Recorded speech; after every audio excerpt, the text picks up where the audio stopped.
Um, all right. So priorities in this draft: Zillion gets banned. Probably a good idea to take that one out, considering the game number one in TSM's Diamonds. Olaf's still banned for whatever reason.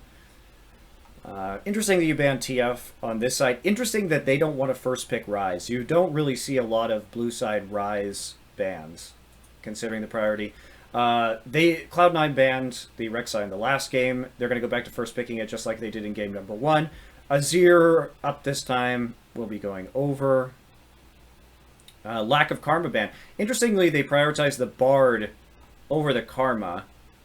And also, what is with the lack of Sivir in NA? Sivir Karma is considered pure gold in a draft right now by most Korean teams because of the movement speed it gives you, and it's a huge advantage around fighting early Drakes with double move speed bonuses.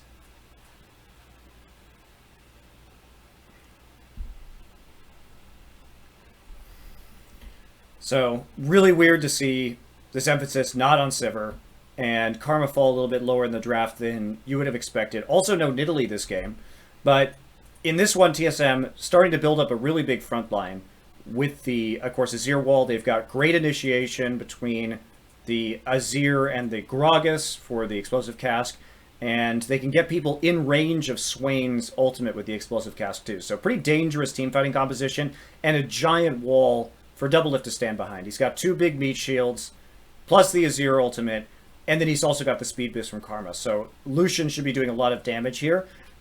It's also pretty powerful in the mid game. They take the Swain against the Trundle just because he's will be able to sustain his way most likely through a Trundle ultimate if it comes to it. Swain, of course, a little bit nerfed on this patch, not as powerful as he used to be.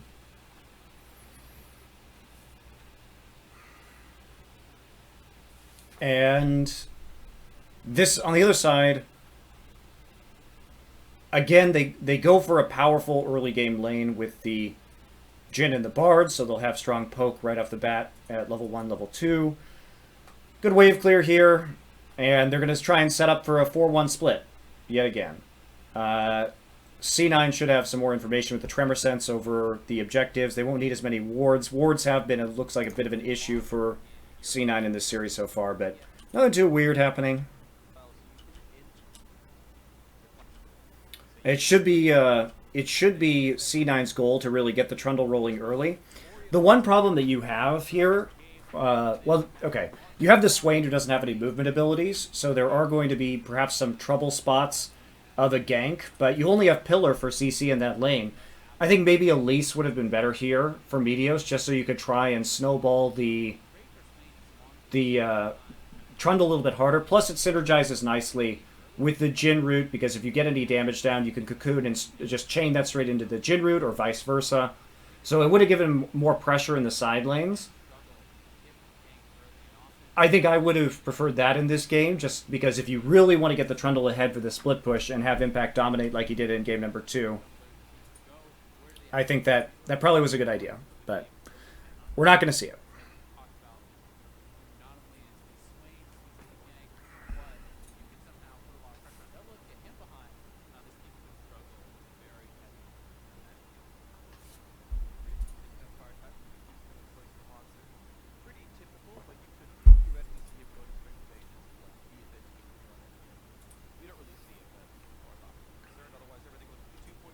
And lane swap coming through. Delayed invade will be seen by the ward.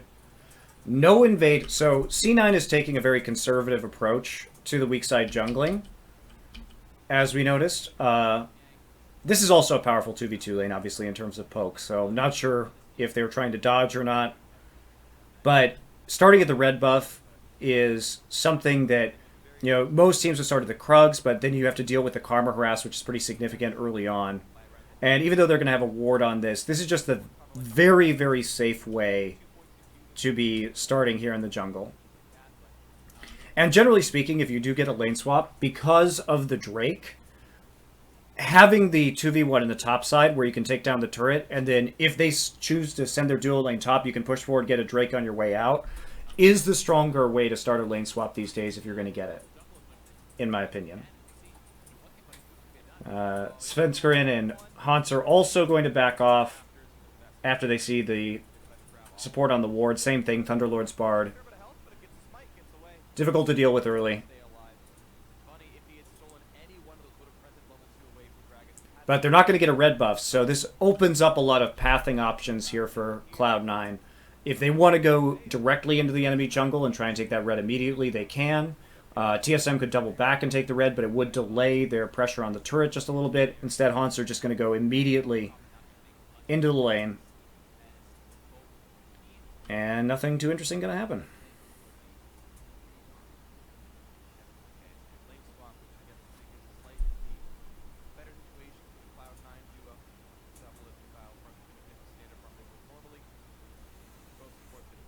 Okay, so will be a 3-buff start as Meteos does hit level 3 off the Wolves and then go to take the red buff away. Now, if you're in this situation in your C9, you want to really think about giving the first blue buff of the game over to Jensen if possible. Oh, they're going to gank. Oh.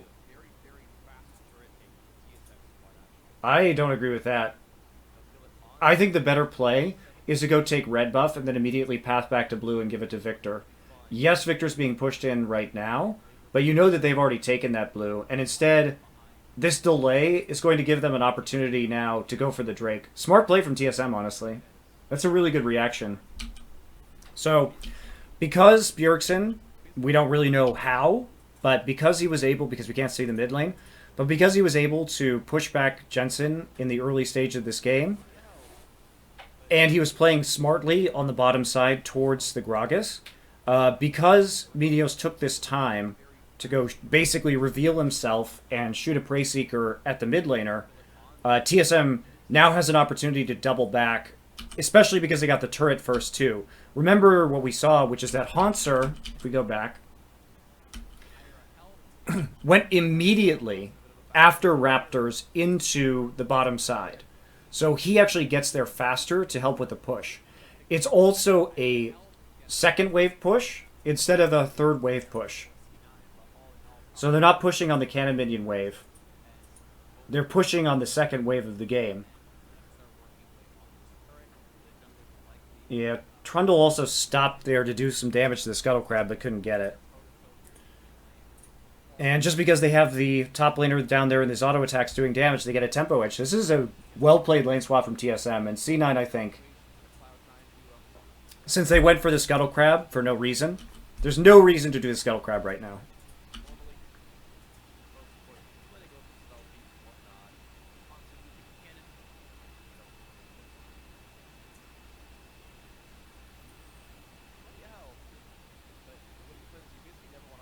Damn. This is really not good jungle pathing for Meteos.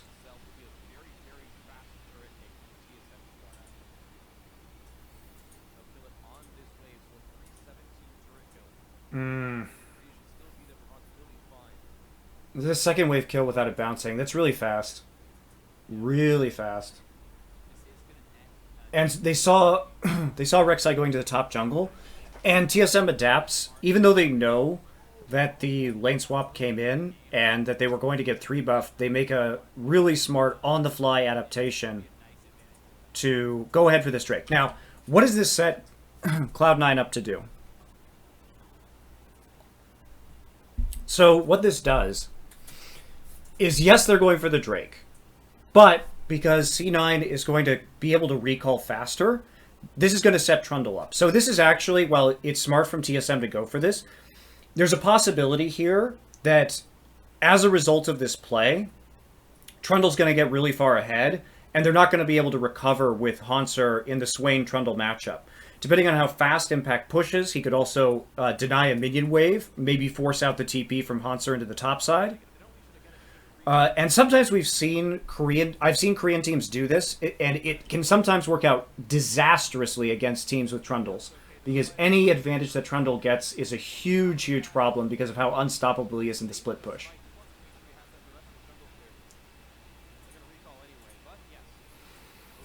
I would say this play works a whole hell of a lot of the time. However, it is dangerous against the Trundle. You probably don't want to make this play against the Trundle. Ocean Drake also not the best one. If it was an Infernal, I think you could make an argument against it, but we'll see how C9 actually plays this out.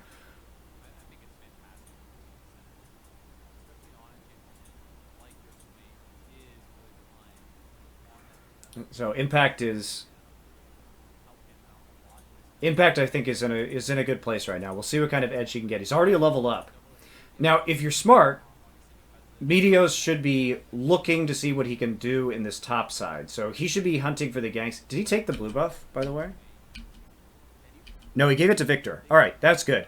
Gave the first blue buff to Victor. That's smart. Don't need it on the Rek'Sai anyway. But Meteos, I feel like he gets a little bit caught up in the jungle here. Because if there's any way with these wards that they can punish Hanser for overextending, that should be #1 priority, right? Your goal here has to be to get Hanser ahead.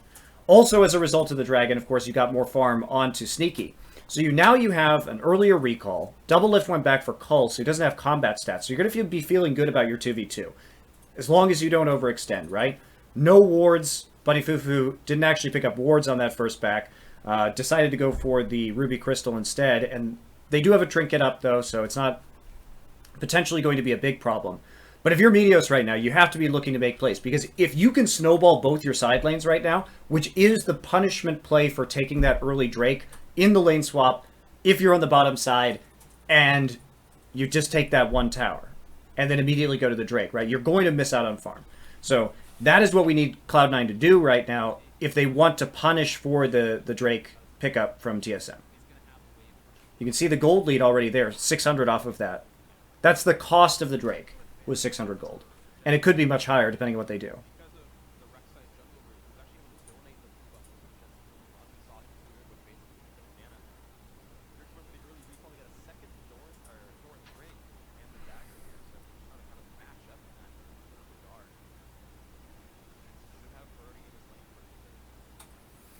And especially because with the Victor Azir matchup, until you get the first upgrade, Svenskred's up here. No! You have a red buff advantage. You should just be trying to patrol around the lane right now. I don't know why you would go for the Raptors here when Krugs are up. You'll notice that Hanser actually... This is really smart of Hanser. He goes into the Krug camp and puts a pink ward there because he's very scared of getting ganked. He's going to see they don't have vision, but he's seen right there on that ward. And he shouldn't be going for the Raptors. So they can play super well. C9 can play around Svenskred's presence right now. And push up. And like I said, Victor now gets his upgrade onto his E. But because he had the blue buff early on, he had more wave clear than he normally would and was able to fight back a little bit against the Azir early.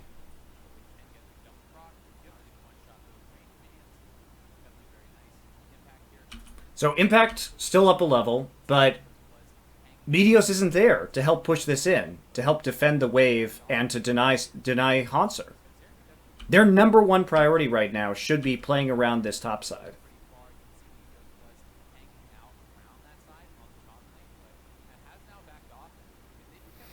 And there's nothing but for Sneaky and Bunny to do right now besides just try and make a play in mid because they had already pushed that up and they can't overextend further. Really unlikely that was going to work.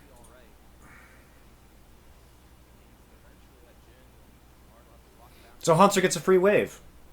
And he's going to be able to equalize. So basically C9 does nothing. They do nothing to punish that. Doublelift's caught up in CS. Hanser's caught up in CS. And free Drake yet again. C9 is now given 3 free first Drakes to TSM with no attempts at counterplay or getting the Drake for themselves.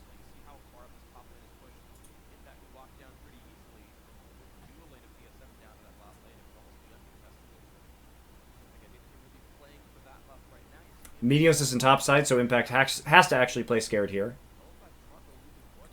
He also he hasn't had a buy yet. He just had the Corrupting Potion that was empty and 2 Doran's Rings.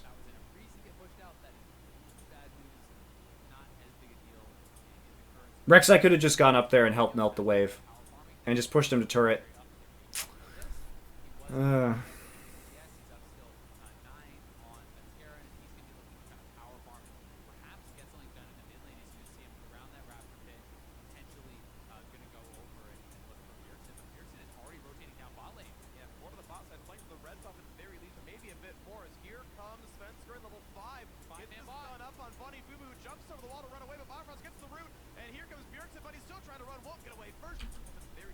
And what do you say? It's just a good play. It's a good play by TSM here. They have freedom because Trundle was in base.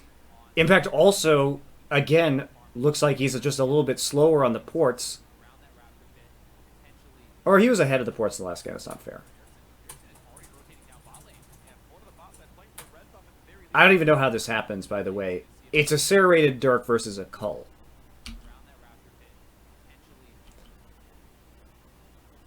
Meteos is in the top side. What? The coordination that Meteos has with his lanes has been so poor this series. Like, why is he in the top side right now? Trundle's not there. There's no kill pressure. Meanwhile, they're trying to set up a dive in the bottom side and his mid is pushed in. He at least should be thinking that this is a possibility on this side of the map. And they just straight up lose a trade, thanks to the shield, with better itemization. And they're going to deny this wave. Hello? TP?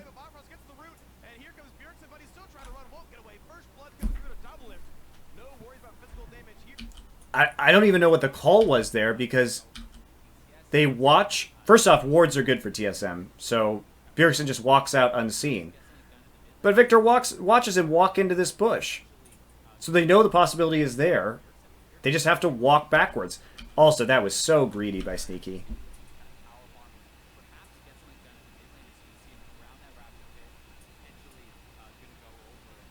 He walks up for that CS. Ugh. When he should have known via his team's communication that Bjergsen was absent from the mid lane, and they don't see anybody in the top side.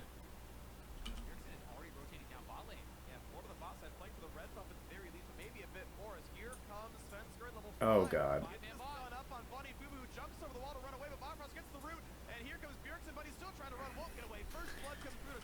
Again, TSM is good at making these proactive decisions, but a lot of these decisions that TSM have in this game exist because Cloud9 is not playing properly.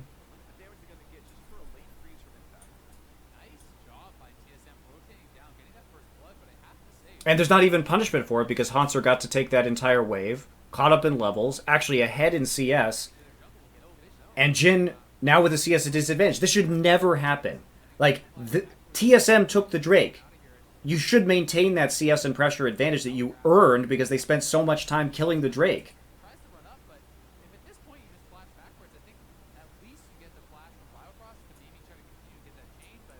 So many problems right here. They just look afraid to do anything, and they don't know their limits or what is possible on the map. Just gave Hauntzer an absolutely free freeze and time enough to push out back towards the turret, and then Impact doesn't use his TP.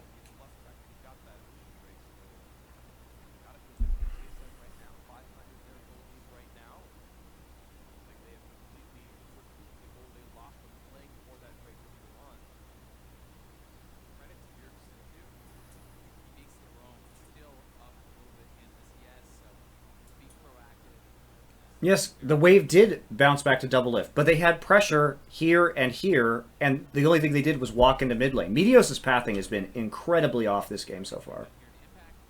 Like, he's just not in the right places. It's the biggest problem, actually.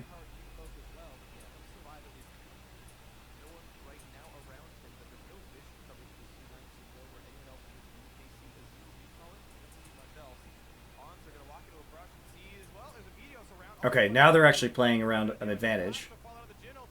Nope, nope, nope, nope. Okay, he's dead. Ooh, Impact didn't get that one. That sucks for him. Now they finally decide to play around the Swain, and this is something that could have happened earlier, and they actually do respond with the TP here when they have it and they can actually make the play. Okay, Impact is also smart. He was backing and he canceled his back to get the TP. That's really good. I was afraid he was going to be greedy there and not actually come in for this one. But makes the good team play. Doesn't wait for his recall to finish and for a buy. So we're going to trade kill. We're going to get a kill and then trade turrets. Well, I guess Jensen's dead. Now, how did he end up there?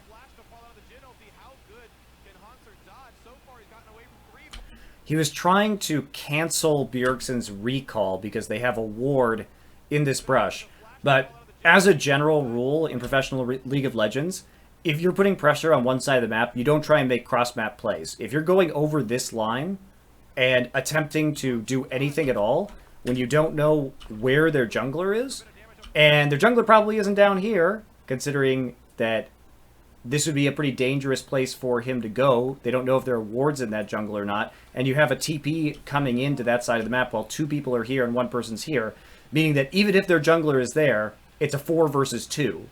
So their jungler probably not going to be over there, not going to commit to that fight. And instead you get super greedy, use your death ray to stop Bjergsen's back. And not only that, Jensen literally just walks around the corner and gets pinched. That's just bad League of Legends. Meteos tries to recover this. It's a good Rek'Sai ult to try and help, but it's already too late.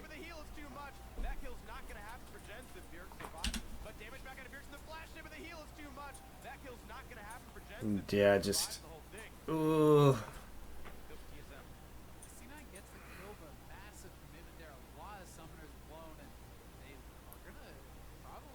So they lose blue buff too. So in the end, C9 actually loses out on that trade because it was 1 kill for 1 kill.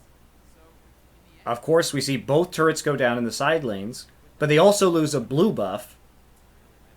And C9 committed their teleport. So now it's really on Impact. Again, he got to level up. He has an advantage, but it's definitely on Impact to use this time around.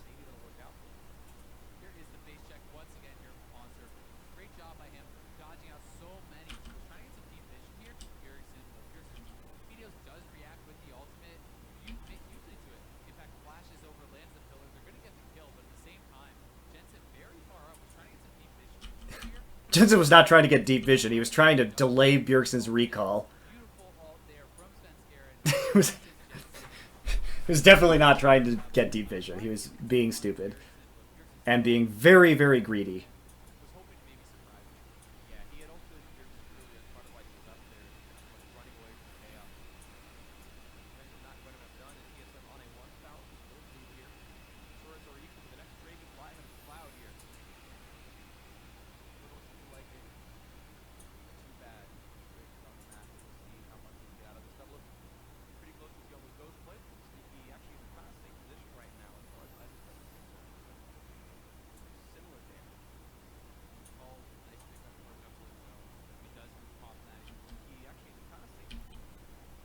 And the net result of this play, so...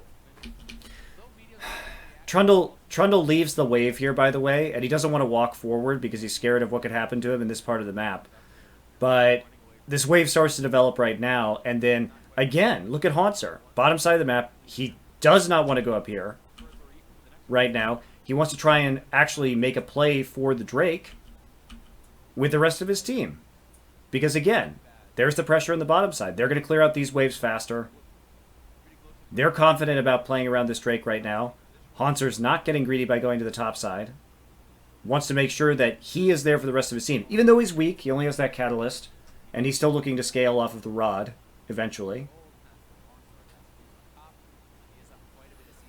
But this is one of the reasons why TSM has such good Drake control. Again, though. I'm going to say this again.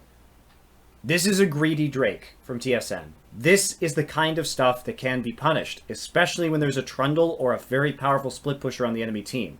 This is the second time in this game that TSM has committed to Drake at the cost of putting Hauntzer behind. In the first instance, it was both Hauntzer and the duo lane. Now it is just Hauntzer in this case.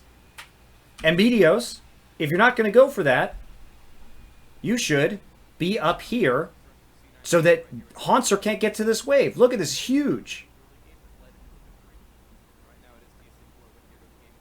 Like, Meteos is not playing around Trundle at all. So every time Trundle tries to get an edge, it just vaporizes instantaneously. Because Hauntzer's just able to sit there in his ult and take the wave. So 0 cross-map punishment once again. Just nothing. Nothing happens. Okay, they can get a Herald, which is good on Trundle, to be fair. This is valuable for C9 to acquire, if they do want to get that 4-1 split going.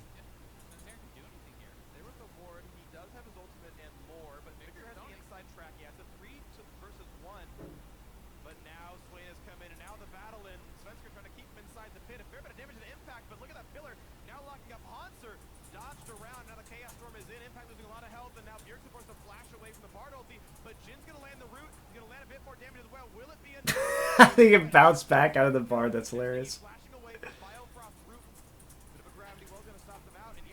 So speaking of not making cross-map plays, we can talk about TSM. Faster rotation from the duo lane here, from C9. They were already on this Rift Herald. Everybody's starting to come up, but no call that this duo lane could maybe, just maybe, get there a little bit quicker. Hanser is not equipped for combat at this stage either. I love how everybody just gets bounced back for the magical journey. It's very funny.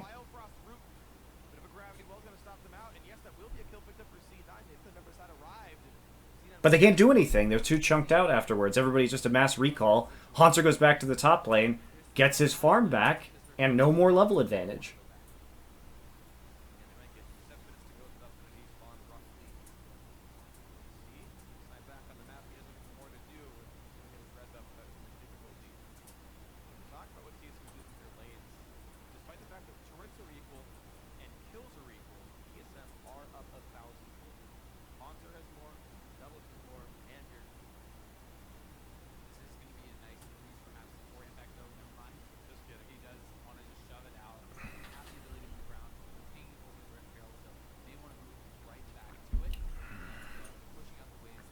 Meteos now playing on the top side of the map.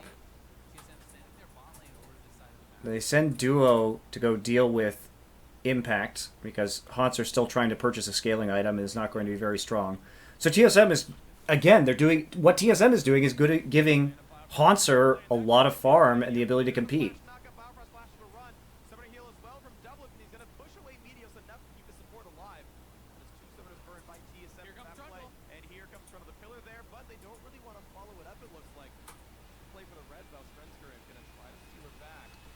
Alright, C9, yes. Okay, fine. At least you're actually applying pressure down, trying to do something, and playing around the Trundle. And you forced the recall out of Hanser. Alright, so now they're playing well around the waves. They're now, at long last, 14 minutes in this game, look like they're trying to get Trundle ahead. Trundle's going to catch this one. They contested the red buff. Because they contested the red buff, they have a lot of vision in here. They know exactly where Svenskeren is. Hanser gets pushed back. Trundle's going to get a nice wave to work with here. TSM finally has to play reactively, except they're going to TP. Where's TP? Impact, Impact, buddy. Buddy. Buddy.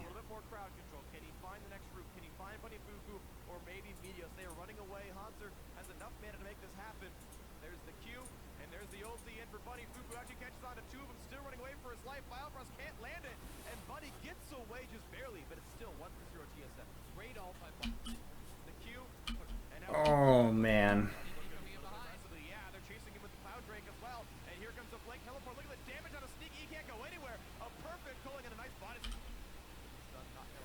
This is why Karma is such a high priority pick, guys.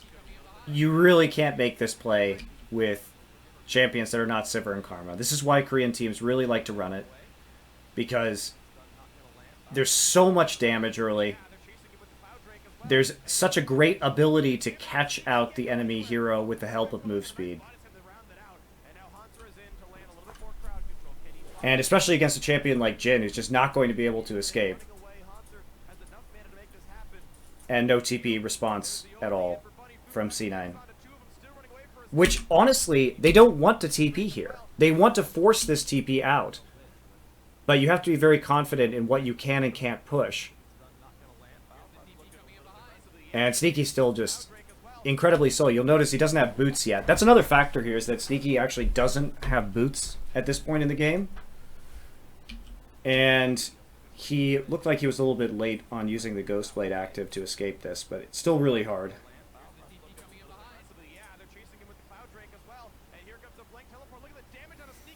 Yeah, good calling though. I mean, it was a well-played fight from TSM. They actually didn't even need Haunter to TP. Not the end of the world. It was just one kill. And again, C9 is trading. Remember what they're trading. They're trading that kill for Trundle advantage. And that has to be the laser focus because they will have wave clear. They have a Victor. So the most important thing is that Trundle gets more and more and more ahead because they will always be able to clear waves as long as the enemy doesn't have Baron. And if they can win the 1v1 with Trundle, they can just constantly pressure to win this game. But it's not a whole lot, right? Because they've thrown away every other advantage that they've had, so he still doesn't have a CS advantage, still doesn't even have an experience advantage.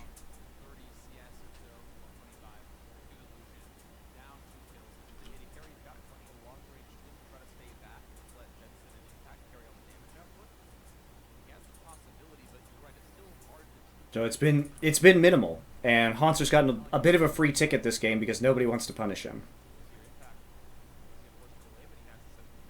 And Meteos has just been comprehensively out-jungled in this particular game. Coordination just isn't there. They don't even seem like they know what they need to do.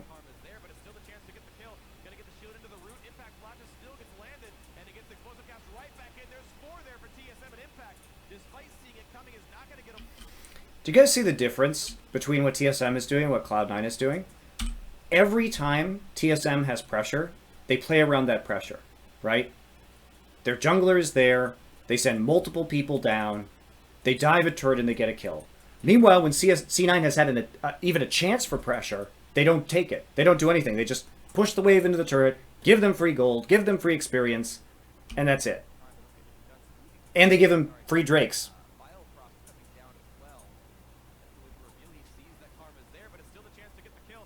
Also, Impact could have flashed this.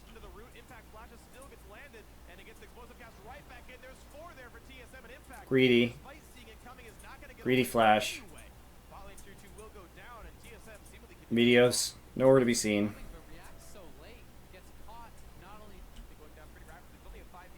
Oh, another early inhibitor turret. It's been a weird factor in all the games in this series. TSM smart to do that, though. Now they can just go for Drake. Free Drake.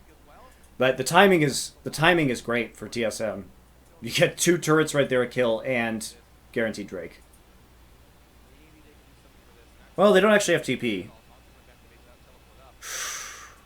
That's greedy from Hansar. That's really risky with Impact being back up right now.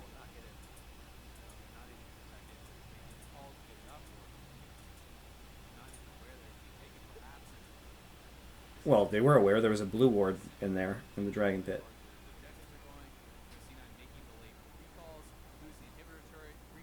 They just watched it die.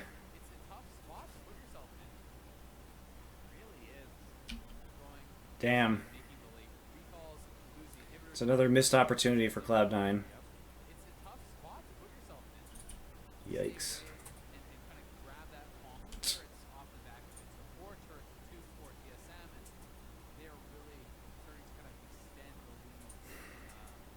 How does Hotzer have a CS lead in this game?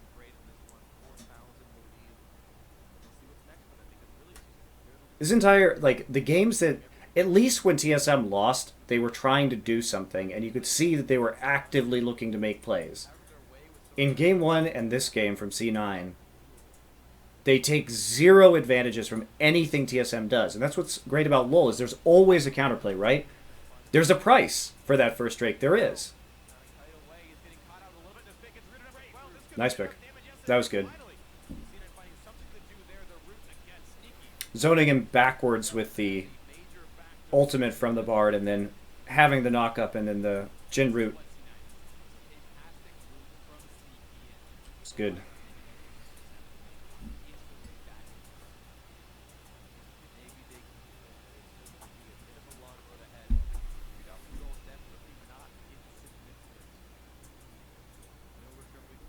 TSM should be able to steamroll this game now. 3 Drakes by 20 minutes. All for free. And It's so hard to do this, guys. It's so hard to get both a Drake and a turret advantage. Because if you lose it, if one team's giving up a Drake for free, remember that C9 hasn't even contested these Drakes at all. They just let him go. So giving up 3 Drakes, usually you'd see, hey, one team at least has a turret advantage because they're doing something somewhere else on the map. C9 has done fuck all.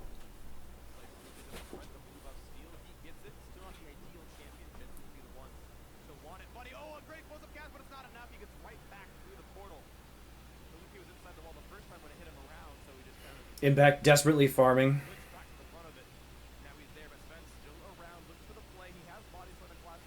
But TSM is making the right calls. So TSM knows what C9 wants to do.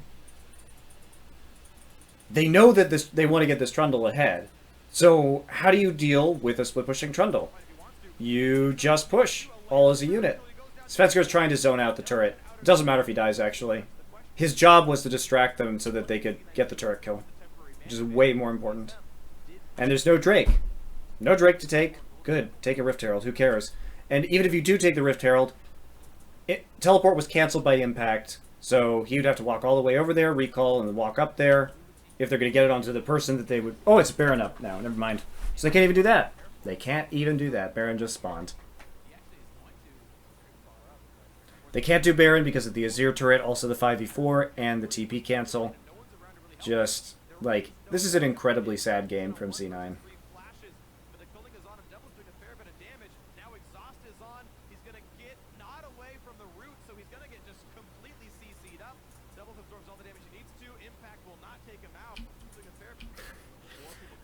I don't even know how this happens, guys. How do you make... How does this happen? Svenskeren dies. And you see him continue to push up here. Again, no vision. They watch them back off. The pressure is there because they can't actually escape this mid lane. If your Victor can't push this out to respond, this is such a disrespectful play to make. To walk into the enemy jungle, and now he sees it, but it's way too late. This is a 5 men on the map for C9, and Impact is getting caught out.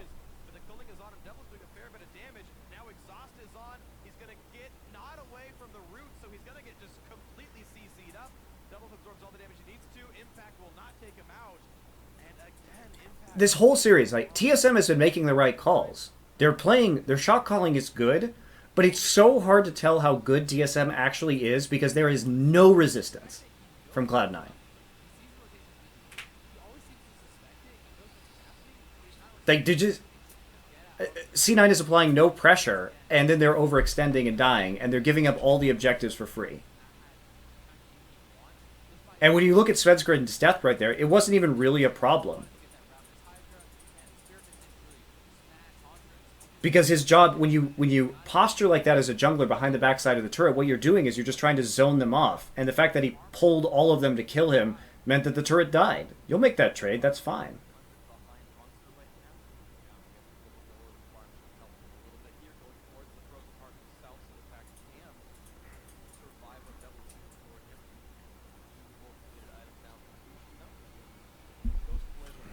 Oh, man.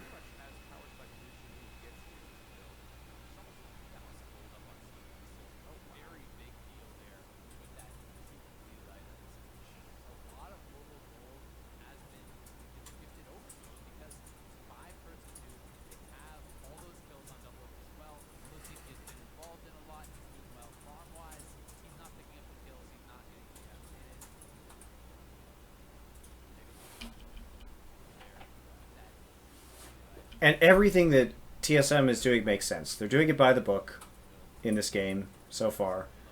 You see they're playing around the waves. Wave already down here. They're not going to fight this. Again, TSM is not going desperate for these open inhibitors at 22 minutes, which you shouldn't do.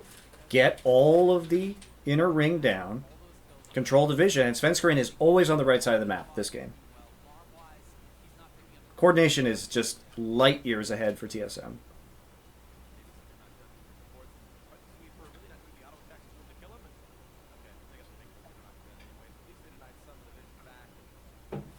But you see how C9 would have a very hard time even making a play right there because all of TSM was together trying to push down that top lane. And considering that they were deep in the enemy jungle, they can easily come back into the mid lane to defend as well.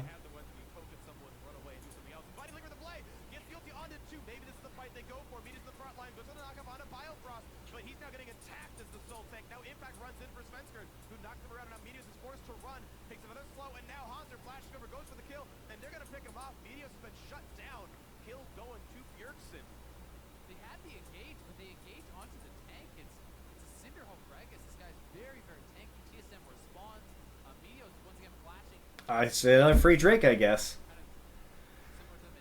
Oh my god.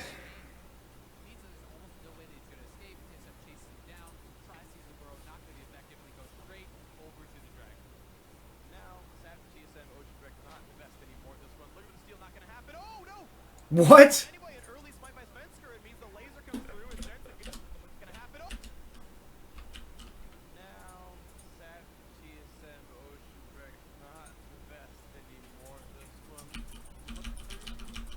Oh, that's sad. 75 HP. What kills it? Looks like the second proc of the Death Ray. Hard to tell. Yeah, doesn't really matter though.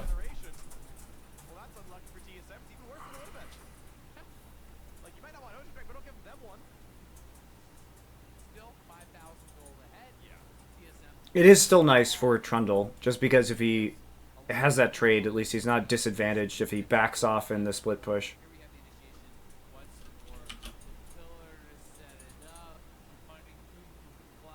There's just no follow-up.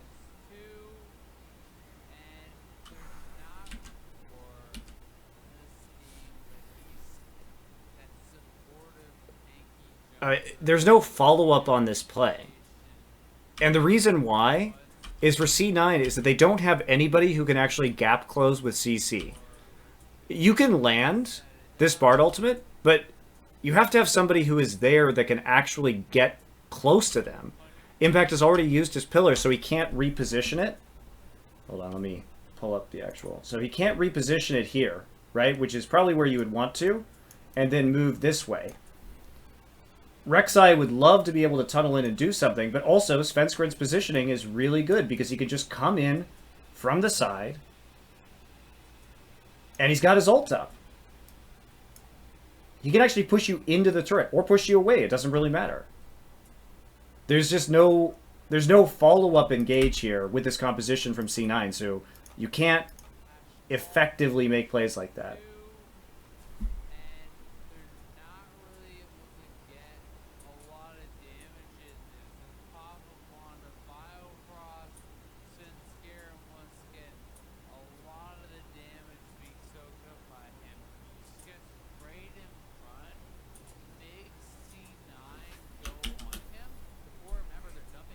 Ugh.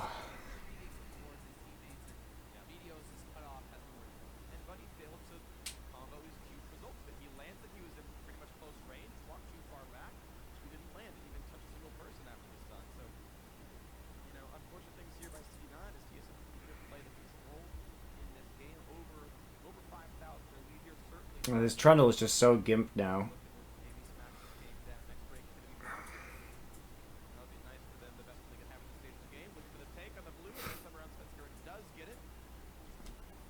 Just more and more objectives being contested by TSM, and C9 always on the back foot. Except for the one red contest that happened in TSM's top jungle. And they can threaten the Baron incredibly hard. Why not? You have a Zir. You could even just start it for free with the Gragas. Yeah, they're just going to go over the back of the pit.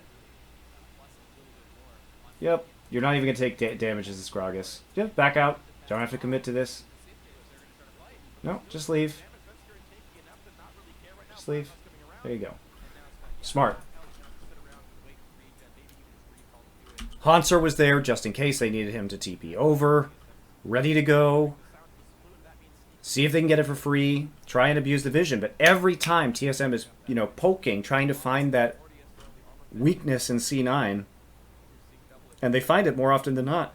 Didn't find it with either of their sneaky barons in this series, but they very well could have.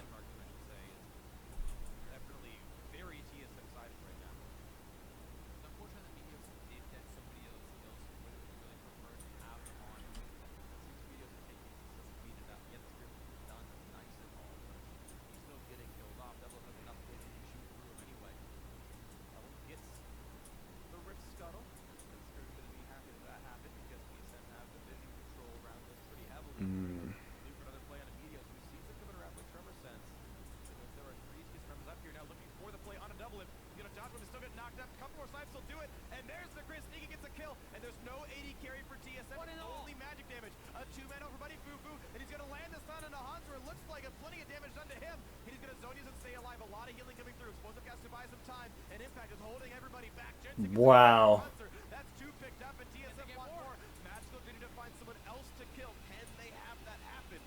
No, you don't need to kill anybody, just take the Baron. Oh, go for the Baron.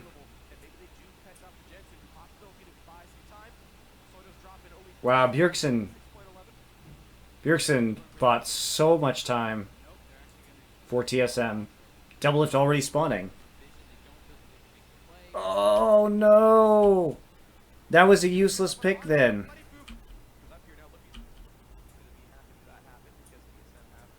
Oh, this is so double lift. He gets so greedy. He actually uses his dash over the wall right here. He has no idea whether there are people in this part of the jungle or not. No clue.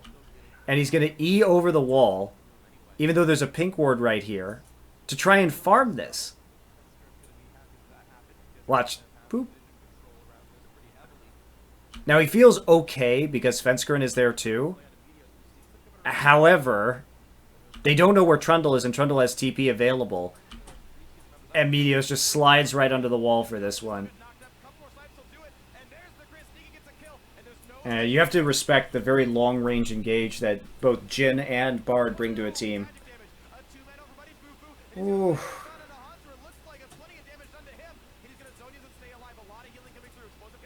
There have been a lot of overextensions in this series.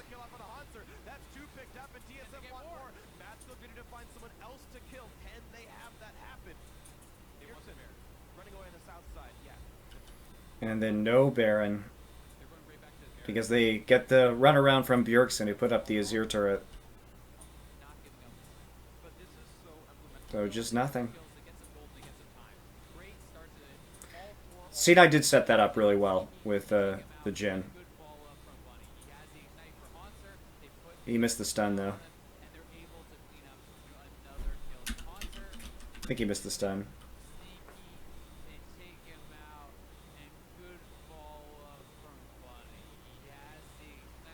Yeah. He got, actually, it looks like he got the stun onto Svenskeren.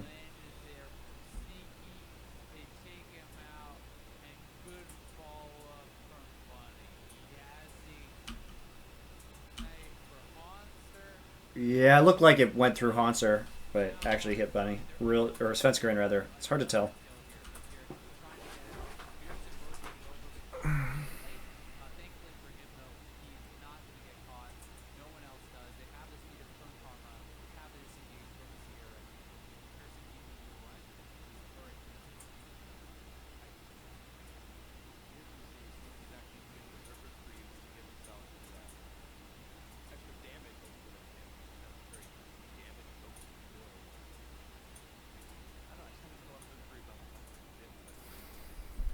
Finally, the ward's coming through from C9, though.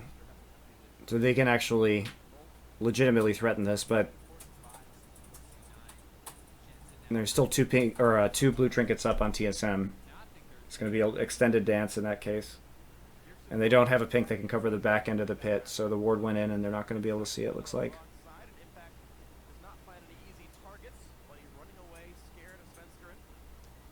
TSM will always have an advantage in this mid lane as long as they have a Azir passive up, because they can just go ahead and put the Azir passive behind them whenever they feel like it and cover their escape route.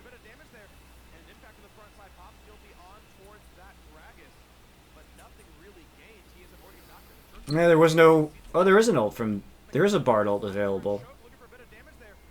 They could have actually dealt with this with Bjergsen not, like, trying to go down through the bottom side of the jungle.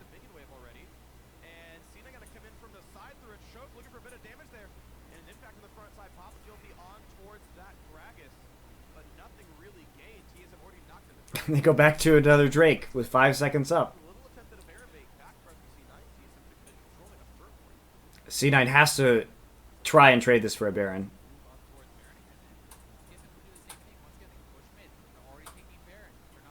They go back for blue buff. Why? What are they doing? Oh.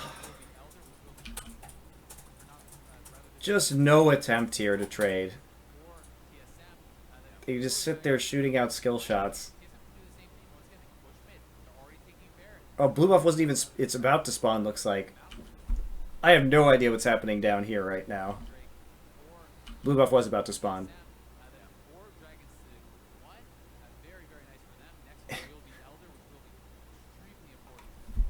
Free dragons! Get your free dragons here! TSM will take C9 up on that offer.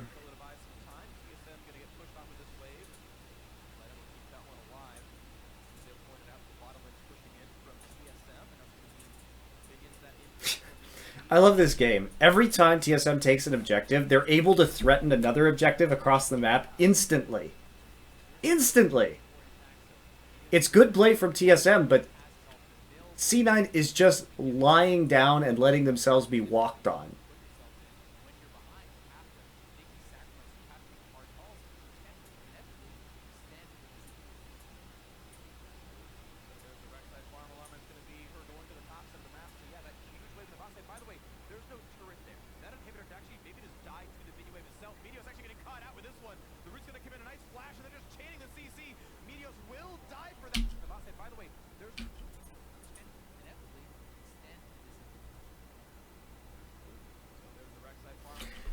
So you're probably wondering what's going on down here. Well, TSM is making a very smart call, which is to have everybody group up on the Baron.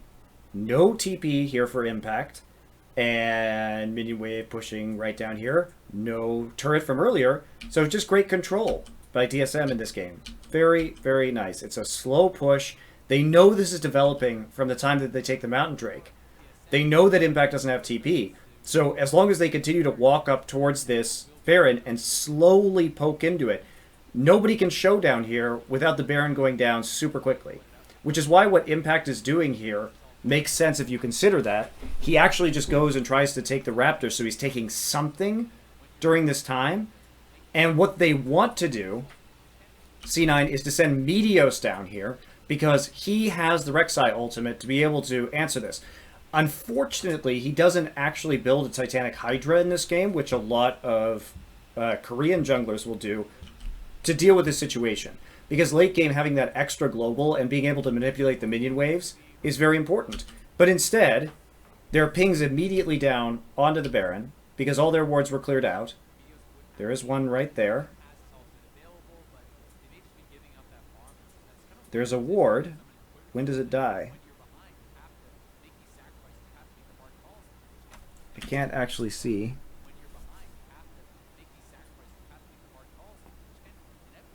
Okay, so it's taken out right there by Svenskeren, and this is what causes the panic. That they're doing it because now they know Azir is backing off, no more wards in the river, so they can't even stop this from going down. And the other factor is, of course, Buddy Fufu is back. You also can't walk in there with a Bard. The only person they can walk in there with is their only tanky champion, which is Meteos. And I don't know... Okay, I don't know why he does that. He has Tremor Sense. Svenskeren is very smart. You notice how Svenskeren is not moving? Watch that. They hear... This is really smart of TSM. Watch your mini-map in slow motion. So, they hear the Rek'Sai ultimate. Swain walks into the pink ward. Watch that. Look at him. They stop moving. They stop. Instantly moving. They're thinkers. And Meteos, of course, his vision is tiny around him right now. He doesn't see, he should have seen them right there walking towards him, in which case, like, the Prey Seeker and running around makes no sense. He had a delayed reaction. And he has tunnel, right? He could have gotten out of that. Could have tunneled right back.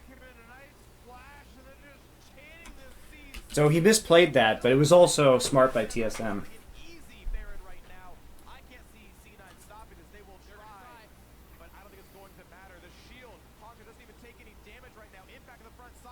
It's a good Bard ult.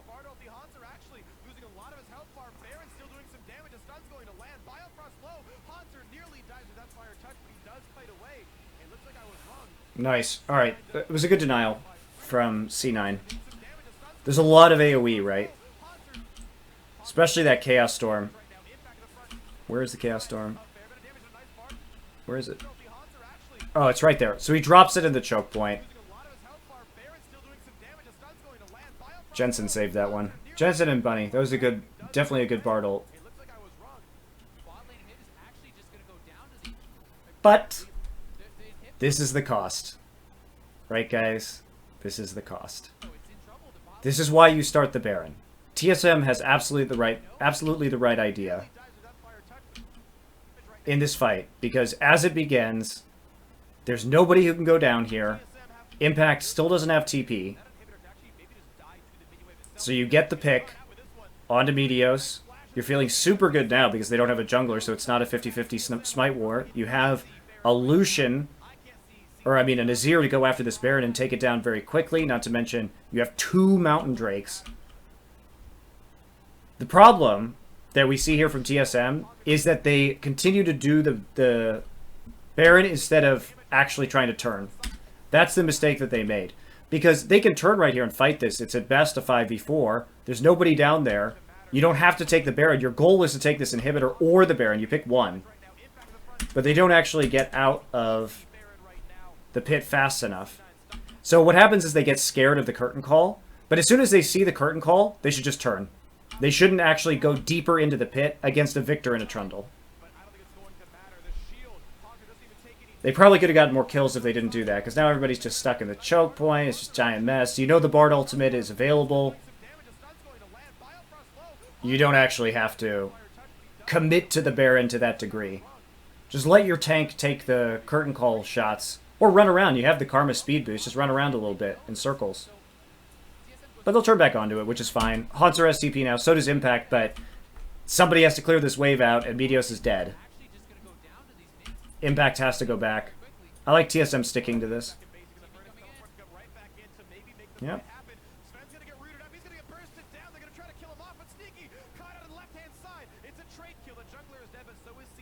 That's fine. Just keep it the Baron. Just keep doing Baron. Oh, inhib's down. Alright, that's fine then. They finally got the inhib. There it goes. Dies right there. So, they got what they wanted. Trade kills, but you get the objective. Little bit shaky from TSM, but the idea was good. And they followed through with it long enough. They didn't get scared at the Baron and stopped doing it. They just kept up with it to force the play they wanted. Good shot calling.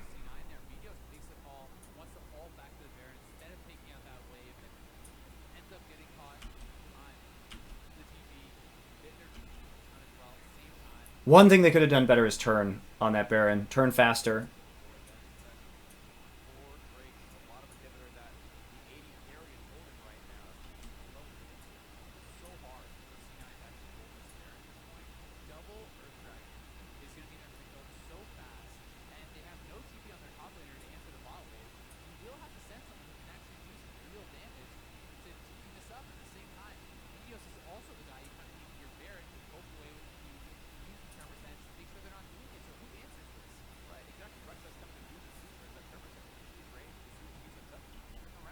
Okay, back to poking around. And again, TSM, patient. Waits for the waves.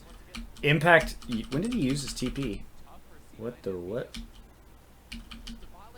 Oh, he used it. I see. He had to use it to get back here after he recalled. As soon as they realized that Haunter was going to be coming in with the TP. Oh, man. That is such a brutal force of a TP by TSM. gives them so much control. Meteo's still without the Titanic Hydra, and they have to deal with this wave. TSM knows, nobody has TP. Just go ahead, wait for the super minion waves. There's nobody able, and just bait the Baron again. This is really good, but textbook macro play from TSM.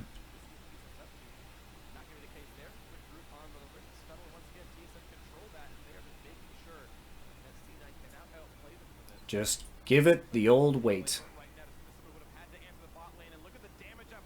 Okay, Hanser should not be in the top lane right now. He should not be here while his team's doing the Baron. Yep, pull off. You're just waiting.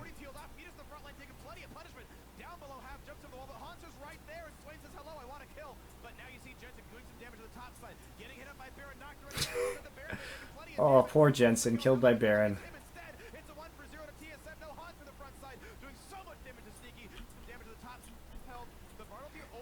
So there's a pretty big gold lead from TSM at this stage. The wave is pushed up enough in the top lane that I think that what Hanser's doing is pretty greedy, particularly when he doesn't have flash to engage over terrain if he actually needs to get into this fight. But what the rest of TSM does very well is, again, this is what they should have done the first time. They correct their mistake, pull off the Baron, and spread out instantaneously. So you don't actually all suffer from threat of the curtain call. And then, just about controlling the choke point right here. Bjergsen moves a soldier into the choke point right away. And Sneaky and Bunny certainly can't walk through that. Hanser also helping to control the choke with the never move. Jensen, for some reason, is in the back. And you're just not going to kill Bjergsen while he still has the Emperor's Divide available. Jensen also, this is a great place from Svenskeren, knocks Jensen closer. Jensen has to flash into taking Baron damage, or else Double Lift is just going to kill him, which he ends up doing anyway. Eats the Baron CC. Brutal.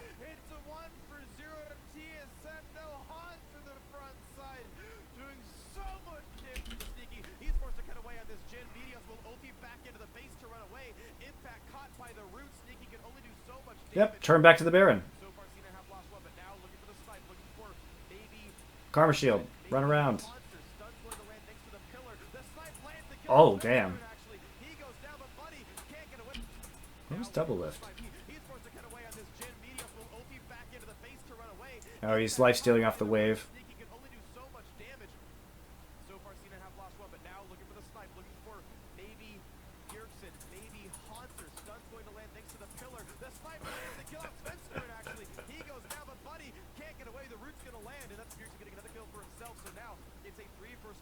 Are you going to do this without a jungler?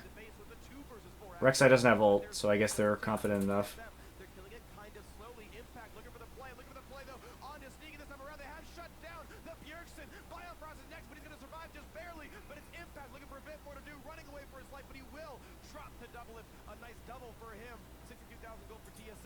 I mean, that's all fine for TSM. They're still just continuing to pressure the Baron, which is what they need to do. Yeah, they can just keep coming back here. Yep. Pull out the Bard ulti. They can go for the Elder Dragon. Doesn't really matter. They still have total control of this game. They should not trade Elder Dragon for the Baron buff, but...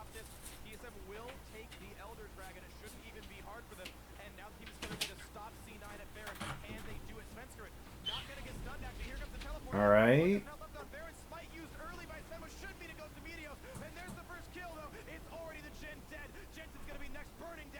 Alright. So the times... This is going to happen a lot, obviously, this season with the Elder Dragon and the Baron, but... If you can fight in the minute and a half that the Elder Dragon is active, and you're super confident that you've got enough summoners, ult timers compared to your opponent, that you can fight or force a fight, the Elder Dragon is better. If you can't, and it is a risk, then the Baron is definitely the safer objective.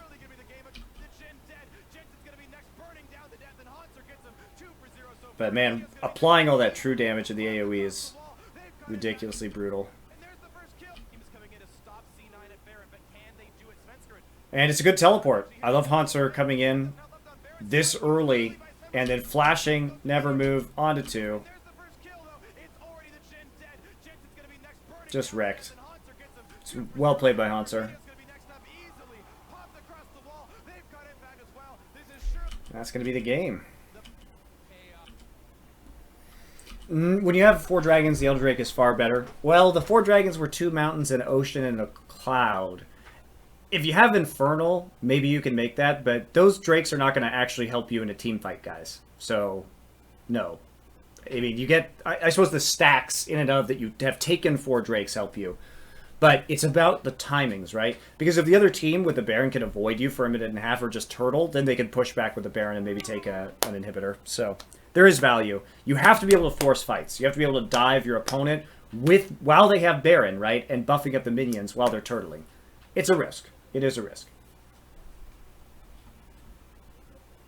Yes, I know it does more true damage, guys. But it still has to be dependent on whether you can force a fight. Because if they take the Baron and are able to escape and get back into their base and just sit there with Baron empowered minions for 1.5 minutes, it's definitely strong. So...